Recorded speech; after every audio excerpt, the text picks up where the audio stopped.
ሰላም እንዴት ናችሁ? ይህ ስለ ማንቸስተር ዩናይትድ ብቻ የሚዘገብበት የማንቸስተር ዩናይትድ ኢትዮጵያ የዩቲዩብ ቻናል ነው።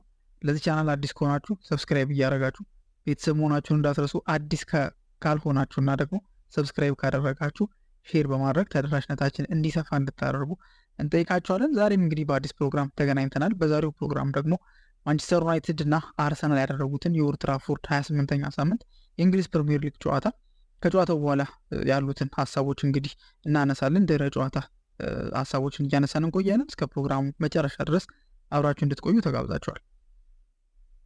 እንግዲህ ማንቸስተር ዩናይትድ በሜዳው በኦልድ ትራፎርድ ያደረገውን እንግዲህ የ28ኛ ሳምንት የእንግሊዝ ፕሪሚየር ሊግ ጨዋታ በአቻ ውጤት አጠናቋል። ከአርሰናል ጋር የነበረው ጨዋታ ብዙ ነገሮችን የታዩበት ነበረ። ከጨዋታ በፊት ብዙ ሀሳቦች ነበረ ሲነሱ የነበሩት። አርሰናል ምን አድርጎ ነው የመጣው ወደ ኦልድ ትራፎርድ እና ማንቸስተር ዩናይትድ ደግሞ ምን አድርጎ ነው ኦልድ ትራፎርድ ላይ የሚጠብቀው የሚለው ነገር ትልቅ መነጋገሪያ ነበረ። ምክንያቱም መጀመሪያ አካባቢ ላይ ጨዋታው ከመጀመሩ በፊት ማለት ነው አርሰናሎች 7 ጎል አስቆጠረው 7-1 በሆነ ውጤት አሸንፈው ነበር ወደ ኦልድ ትራፎርድ የመጡት። የቻምፒየንስ ሊግ ተጋጣሚያቸው ፒኤስቪ አይንድሆቨንን በሜዳው ሄዶ 7-1 አሸንፈው ወደ ኦልድ ትራፎርድ ከመምጣታቸውም አንጻር ማንቸስተር ዩናይትድ ምንም እንኳን ጥሩ 70 ደቂቃዎችን ቢያሳልፍም ከሪያል ሶሲዳድ ጋር በዛ ሳን ሰባስቲያን ባደረገው ጨዋታ ግን ደግሞ በአጠቃላይ ግን ማንቸስተር ዩናይትድ የሚፈልገውን ውጤት አልነበረም ይዞ የወጣው። ከእነዚህ ነገሮች አንጻር ጨዋታው ሞር በአርሰናል ዶሚናንትነት ይጠናቀቃል ወይም ደግሞ ይቆያል ተብሎ ታስቦ ነበረ። ግን በተገላቢጦሽ ሆኖ ግን በአጠቃላይ ማንቸስተር ዩናይትድ እንዲያውም ማሸነፍ ይገባው የነበረው ቡድን ማንቸስተር ዩናይትድ ሆኖ ነው ጨዋታውን የጨረሱት። አርሰናሎች ወደ ኦልድ ትራፎርድ መጥተው የተጫወቱት አጨዋወት፣ የፈጠሩት የግብ ዕድል እንደዚሁም ደግሞ ነገሮችን ሃንድል ያደረጉበት መንገድ ለፕሪሚየር ሊግ ዋንጫ ሲያስብ የነበረ ቡድን አይመስሉም ነበር እውነት ለመናገር። ለዛም እንግዲህ በሚገባ ሩበን አሞሪም ከጨዋታው በኋላ እንደተናገረው ከፒኤስቪ የነበረውን ጨዋታ ተመልክቼው ነበር አለ።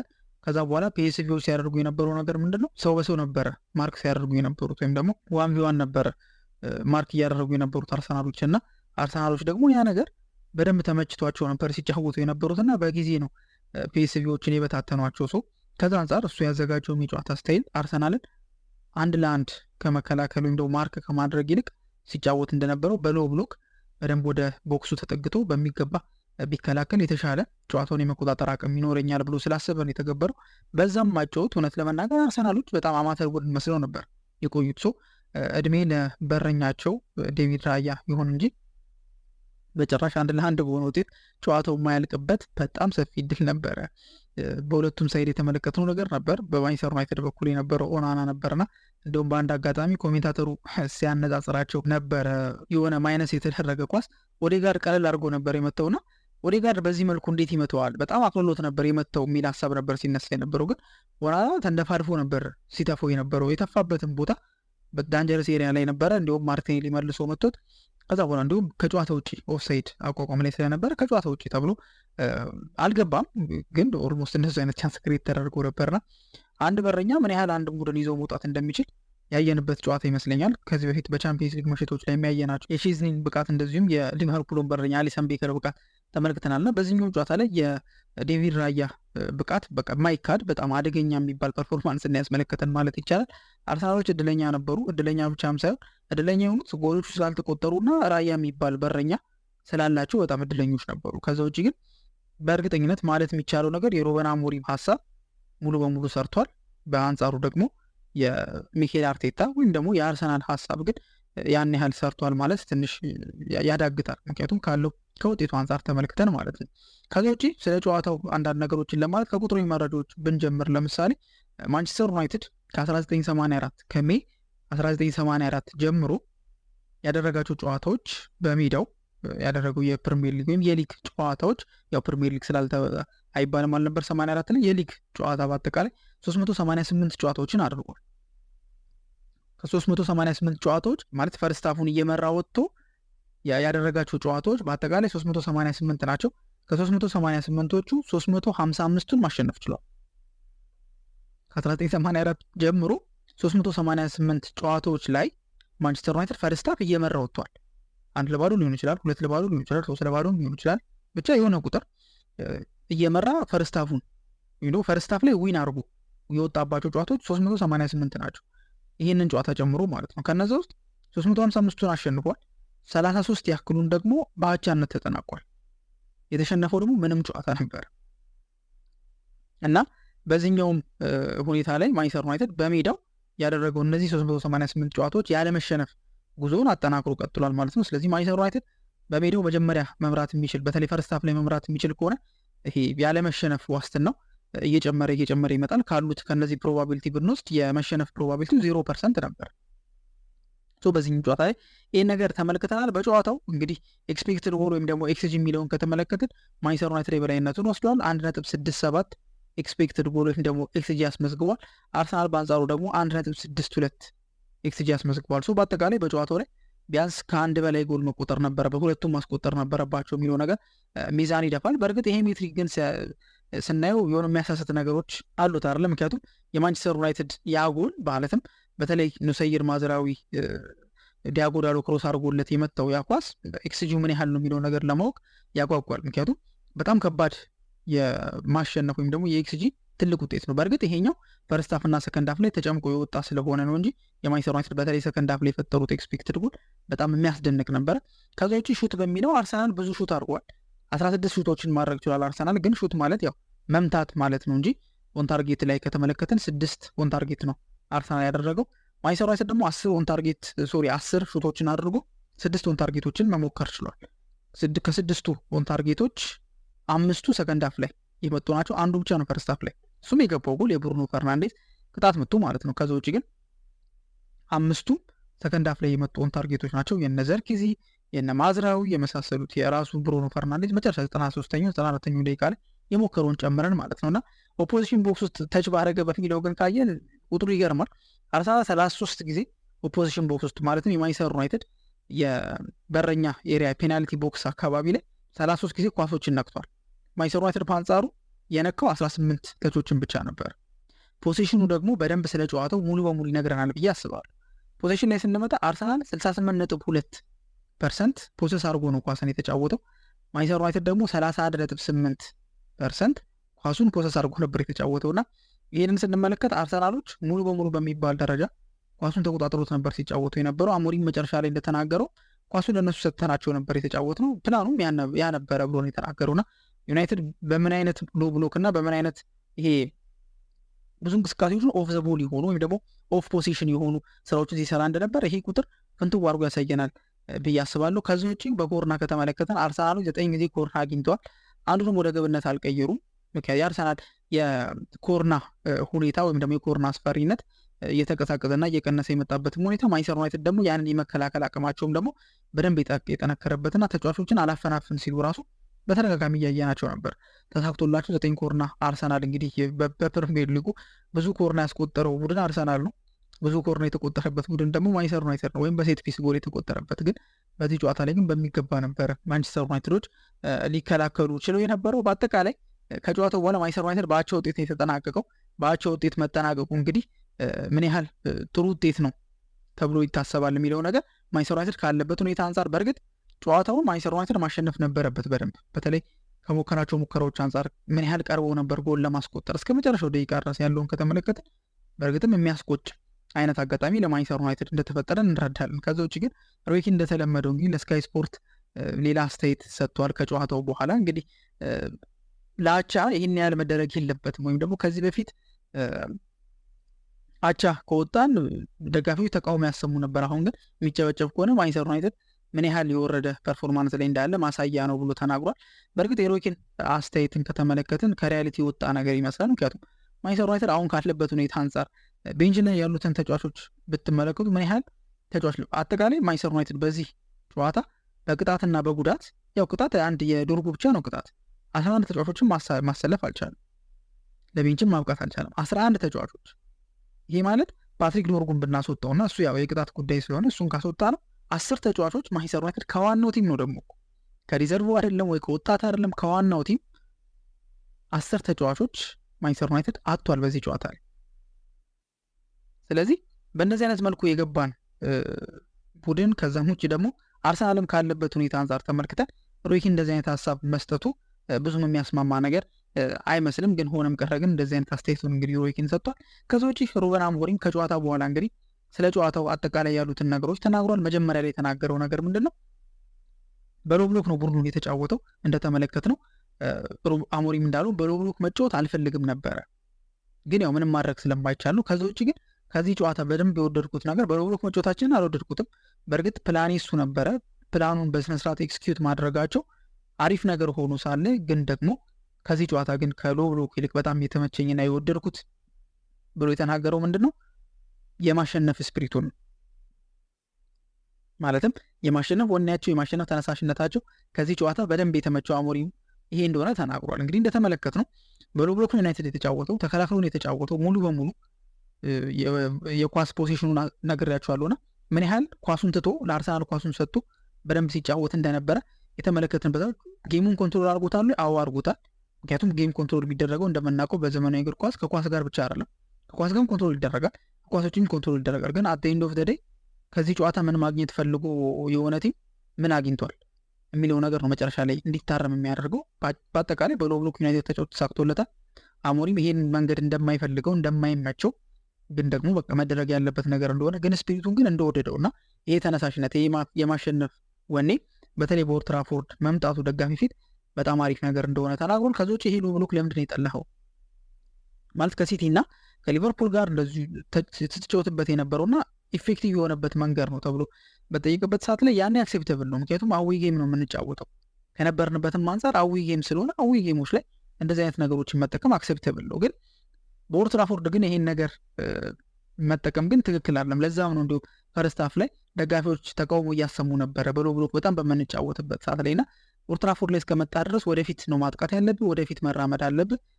በቃ ማጥቃትና ማጥቃትን ነው ማሰብ ያለብህ። እንደዚህ አይነት ሎ ብሎኮችን ወደ ኦልድ ትራፎርድ ይዞ መምጣት አክሴፕተብል አይደለም። ለዛ ነው ሎ ብሎክን አልወደድኩት የሚያልኩት እንጂ ስኬታማ ነበር፣ አዋጥቶኛል ብሎ ተናግሯል።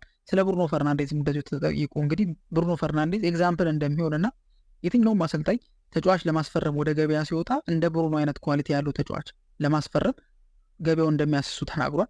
እሱም ብዙ ብሩኖችን እንደሚፈልግ ቲሙም እንደሚያስፈልገው ተናግሮ ነበር። ለሁሉም ኤግዛምፕል ነው።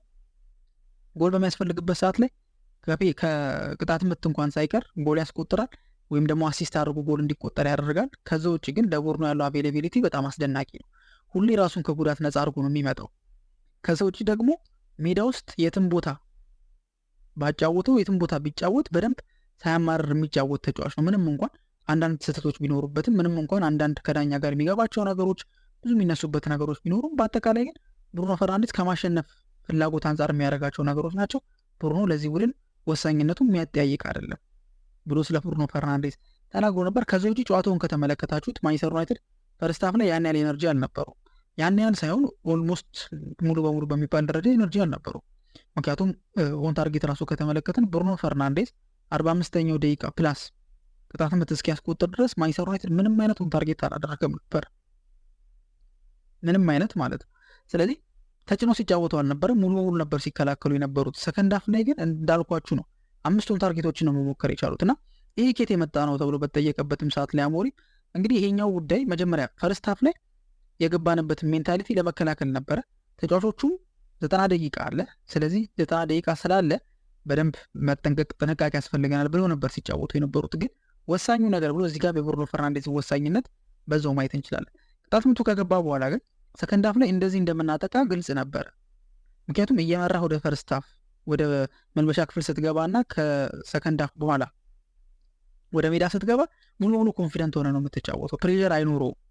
በአንጻሩ ፕሬዠሩ እነሱ ላይ ስለሚሆን በዛ ሁኔታ ነው እንግዲህ በማጥቃት ነፃነት ተጫውተን በእንደዚህ አይነት መልኩ ድንቅ የሚባል ፐርፎርማንስ ያሳየን ብሎ ተናግሯል። እውነት ለመናገር ሰከንድ ሃፉ ላይ አርሰናል በሚገባ ተርፏል ማለት ይቻላል። በሚገባ ዴቪድ ራያ ይዟቸው ወጥቷል ማለት ይቻላል። ሰከንድ ሃፍ ላይ የነበራቸው ኢነርጂ ዩናይትዶች በካውንተር አታክ የሚቀጡበት ሁኔታ በጣም አስደናቂ ነበረ።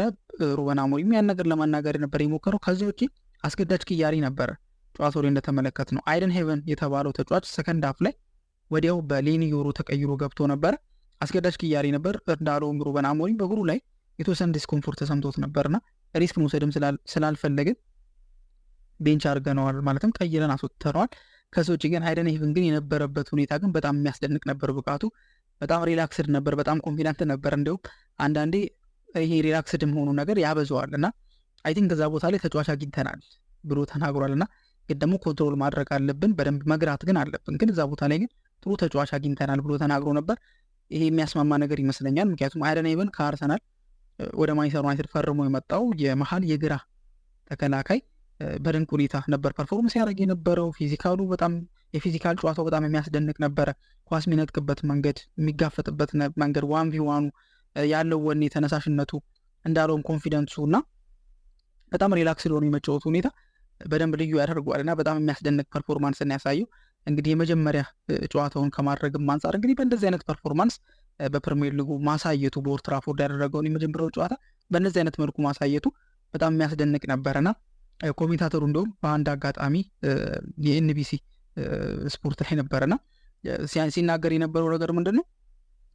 መጀመሪያ ጨዋታ ሲሆን በደንብ ራስን ማሳየት ትፈልጋለህ። በደንብ ምን ያህል ካፔብል እንደሆንክ ማሳየት ማሳወቅ ትፈልጋለህ። በተለይ ደግሞ የቀድሞ ክለብ ላይ ሲሆን ነገሩ ይጨምራል ብሎ ተናግሮ ነበረ።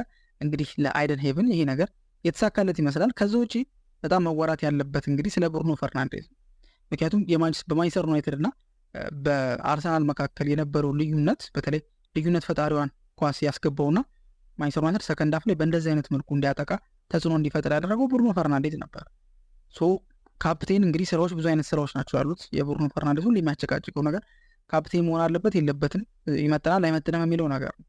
ካፕቴን በብዙ አይነት መልኩ ነው ከዚህ በፊትም እንደተነጋገር ነው ግልጋሎት የሚሰጠው ለቡድኑ። ማለትም መመዘኛዎቹ የሜዳ ውስጥ መመዘኛዎች አሉ፣ ከሜዳ ውጭ ያሉ መመዘኛዎችም አሉ። ከሜዳ ውጭ ያሉ መመዘኛዎች ምንድን ናቸው? ተጫዋቾቹን እንዴት ነው የሚያነሳሰው? ላይፉ ምን ያህል ኤግዛምፕል መሆን ይችላል? ብዙ ነገሮች አሉት። የሜዳ ውስጥ ኤግዛምፕል ግን ፕሬዠር ባለበት ሰዓት ላይ ለቡድኑ እንዴት ነው እሱ የሚደርሰው? ምን ሰዓት ላይ ምን ማድረግ እንዳለበት ምን ያህል ያውቃል? ምን ያህል የቡድኑ ውጤት የሚቀይሩ የሚወስኑ ነገሮች ላይ ይሳተፋል የሚለው ነገር ትልቅ የአንድ ካፕቴን ባህሪ ነው። ማለት ብሩኖ ፈርናንዴዝ ኦፍኮርስ የአታኪንግ ስራ ላይ የሚሰራ ተጫዋች ስለሆነ ነው፣ ከጎል አንጻር አይደለም። ተከላካይም ሊሆን ይችላል። ግን ምን ያህል እዛ ጋር የአመራር ሁኔታ ሜዳ ላይ ያለው ብቃት እሱ በሚያሳየው መልኩ በሚናገሩ ብቻ ማንም አይሰማም። ግን ብቃቱ ግን ምን ያህል ያሳያል ሜዳ ላይ ምን ያህል በዛ አይነት መልኩ ይጫወታል የሚለው ነገር ወሳኝነት አለው። ብሩኖ ፈርናንዴዝ ይህንን ነው ያስመለከተን ብዬ አስባለሁ። በደንብ የሚገርም አይነት ፐርፎርማንስን ያሳየው ከኳስ ውጪም ሩጫው እንደተለመደው ጥረቱን ሳይቀንስ ነበረ ሲታገልና ሲጫወት የነበረው። ከዛ ውጪ በዚህ ትራንዚሽን ላይ እንግዲህ በዩናይትድ ከሎ ብሎክ ወደ ማጥቃት ማይንሴት እንግዲህ በትራንዚሽን ነበረ ሲሸጋገሩ የነበረውና በዚህ ትራንዚሽን ላይ የተመቸው ተጫዋች ጋርናቾ ነበረ። በደንብ ነበረ ከአንድ ቦታ ወደ አንድ ቦታ እየተዘዋወረ ፍጥነቱን እየተጠቀመ ችግሮችን ለመፍጠር ጥረት ሲያደርግ የነበረው በጥሩ ሁኔታ ነበር ሲጫወት የነበረው ማለት ይቻላል። ስለዚህ ይህ አጫወት በደንብ የጠቀመው ይመስላል ለአሌሃንድሮ ጋርናቾ። እሱም ጥሩ ምሽት ካሳለፉ የማንቸስተር ዩናይትድ ተጫዋቾች መካከል አንዱ ነው። የማንቸስተር ዩናይትድ ዲፌንሱን መጠቀስ አለበት። አስደናቂ የሚባል ስራ ነበር ሲሰሩ የነበሩት። እንግዲህ በሎ ብሎክ ሲጫወት ዩናይትድ በጣም ከሚጠቀሙት የዲፓርትመንቶች መካከል የተከላካይ ክፍሉ ዋነኛው። ምክንያቱም በሃይ ፕረስ በሚጫወቱበት ሰዓት ላይ ሪከቨሪ ራናቸው ይርቅባቸዋል። ምክንያቱም ወደ መሀል ሜዳ ተጠግተው ከዛ ጥቃት ሲፈጸም ሮጦ ወደ ቦክስ መድረስ ፈጣን ተጫዋቾች እንዲሆኑ ይጠይቃል። እንደዚህ ግን ቦክስ ጋር ተጠግተው በሚጫወቱበት ሰዓት ላይ ግን እነሱም ሪላክስድ ናቸው፣ ለእነሱም ይመቻቸዋል። በአሪፍ ሁኔታ ፐርፎርም እንዲያደርጉና በደንብ እንዲከላከሉ ያደርጋቸዋል። ሌኒዮሮ ተቀይሮ እስኪወጣ ድረስ ድንቅ ነበረ። ማቲያስ ዴሊክት አሪፍ ነበረ። ቪክቶር ሊንዴሎፍም ሳይቀር ጥሩ የሚባል እንቅስቃሴ ነበር ሲያስመለክተን የነበረው። በረኛውንም ብዙ ሲያጋልጡት አልነበረም፣ ብዙ ሲያስቀጠቅጡትና ምናልባትም ብዙ ይሄ ሊገቡ የሚችሉ ኳሶችን አንድሪዋን እንዲያድን ያስገድዱበት ወይ ደግሞ እድል የሰጡበትም ሁኔታ አልነበረም ማለት ይቻላል። በአጠቃላይ ዲፌንሱ በጣም የተረጋጋ ነበረ። መሀሉ ግን አሁንም ችግር እንዳለበት እና ብሩኖ ፈርናንዴዝ ያው በተለይ ፈርስት ሃፍ ላይ እንዳልነበረ ግን ደግሞ ጎሏን ስላስቆጠረ ግን ምን ያህል ወሳኝነቱን ያሳየበት ጨዋታ ነበረ። ከዛ ውጪ መሀል ላይ ጥሩ አልነበሩም። ከዛ ውጪ አጥቂው ላይም እንግዲህ እንደሚታወቀው ምን ያህል ችግር እንዳለ በዚህኛውም ጨዋታ ላይ ተመልክተናል። በአጠቃላይ ግን ማንቸስተር ዩናይትድ አስደናቂ የሚባል ፐርፎርማንስን ያሳዩ ማለት ይቻላል። ከጌም ፕላናቸው አንጻር የፈለጉትን ነገር ለማሳካት ከጫፍ ደርሰው ነበረ። እስከ መጨረሻው ደቂቃ ድረስ ብሩኖ ፈርናንዴዝ መጥቷት ዴቪድ ራያ በደብል ሴቭ እስኪያወጣው ድረስ ማንቸስተር ዩናይትድ የማሸነፍ ትልቅ እድል ነበረው። ለማሸነፍም በቃ ጥቂት ሰከንዶች ብቻ ነበር የቀሩት፣ ግን ደግሞ ሳያሸነፍ በአቻ ውጤት ተጠናቋል። የደረጃ ሰንጠረዡ ላይ ካለው ለውጥ አንጻር ከተባለ እንግዲህ ማንቸስተር ዩናይትድ ወደ 14ኛ ደረጃ ላይ መምጣት ችሏል። ዌስትሃም አንድ ቀሪ ጨዋታ ይኖረዋል። የሚያሸንፍ ከሆነ ዩናይትድ ቦታ የሚወስድበት እድል አለ። አርሰናል ያው 2ኛ ደረጃ ላይ ሆኖ የሚቀጥል ይሆናል። ከደረጃና ይሄ ከነጥብ አንጻር ያን ያህል የተለየ ነገር አልተመለከትም፣ ወይ ደግሞ ዩናይትድ ላይ የሚፈጥረው ነገር የለም። ግን ደግሞ ምናልባት ለቀጣይ ግን በኦልድ ትራፎርድ የሚያደርጉት የሪያል ሶሲዳዱ ጨዋታ በእንደዚህ አይነት ጥንቃቄ በተሞላበት መልኩ ውጤትን ተኮር ባደረገ አጨዋወት ተጫውተው ውጤት ነጥብ ይዘው ሊወጡ የሚችሉበት ማለት ወደ ቀጣይ ዙር የሚያልፉበት እድል እንዲኖር ወይም ደግሞ በእንደዚህ አይነት መልኩ እንዲጫወቱ የሚያስገድዳቸው አይነት ጥሩ ፐርፎርማንስ ነው የተመለከትነው ማለት ይቻላል። በአጠቃላይ እናንተስ ስለዚህ ጨዋታ ምን ሀሳብ አላችሁ የሚለውን ነገር በኮሜንት ሴክሽን ላይ እንድታስቀምጡልን እንጠይቃችኋለን። ላይክ፣ ሼር፣ ኮሜንት፣ ሰብስክራይብ ማድረጋችሁን እንዳትረሱ። በቀጣይ ፕሮግራም እስከምንገናኝ ድረስ መልካም ጊዜ